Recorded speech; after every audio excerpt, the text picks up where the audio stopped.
एक बार भगवान शिव तथा माता पार्वती नर्मदा नदी के किनारे बैठे थे।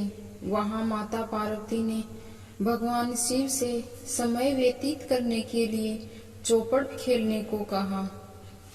शिव चौपड़ खेलने के लिए तैयार हो गए, परंतु इस खेल में हार जीत का फैसला कौन करेगा, यह प्रश्न उसके समक्ष उठा तो भगवान शिव ने कुछ तिनके एकत्रित कर उसका एक पुतला बनाकर उसकी प्राण प्रतिष्ठा कर दी और पुतले से कहा, बेटा, हम चौपड़ खेलना चाहते हैं, परंतु हमारी हार जीत का फैसला करने वाला कोई नहीं है, इसलिए तुम बताना कि हम दोनों में से कौन हारा और कौन जीता।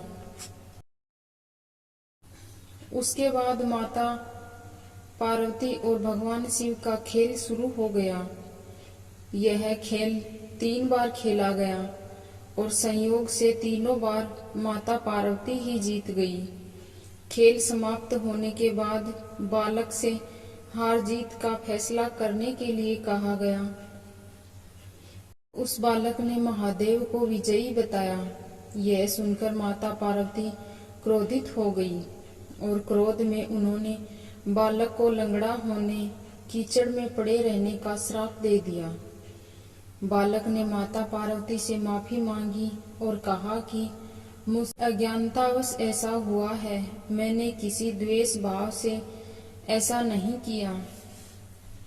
बालक द्वारा क्षमा मांगने पर माता ने कहा, यहाँ गणेश पूजन के लिए नाग कन्याएं आएंगी, उनके कहे अनुसार तुम गणेश व्रत करो। ऐसा करने से तुम मुझे प्राप्त करोगे। यह कहकर माता पार्वती शिव के साथ कैलाश पर्वत पर चली गई। 1 वर्ष के बाद उस स्थान पर नाग कन्याएं आई।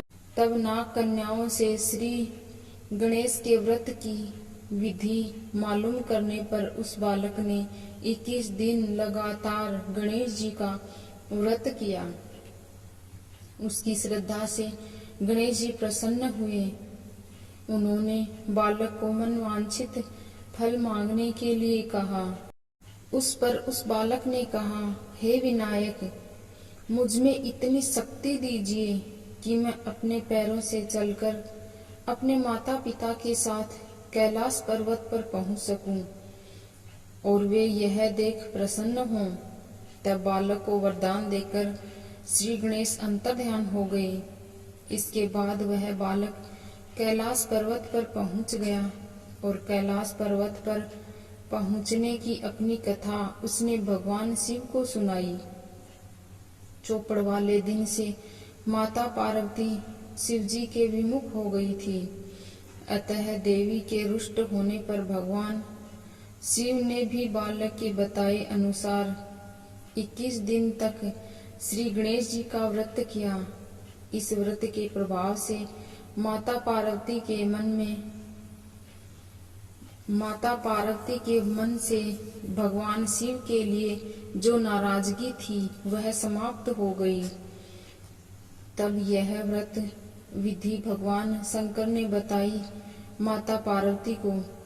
यह सुनकर माता पार्वती के मन में भी अपने पुत्र कार्तिकेय से मिलने की इच्छा जागृत हुई।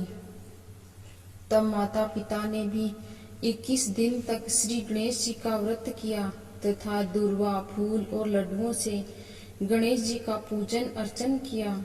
व्रत के 21वें दिन कार्तिकेय स्वयं माता पार्वती से मिलने आ गए।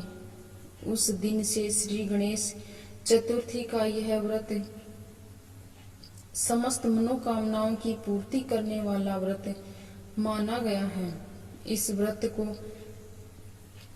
करने से मनुष्य के सारे कष्ट दूर होकर मनुष्य को सुख समृद्धि सारी सुख सुविधाएं प्राप्त होती हैं। बोले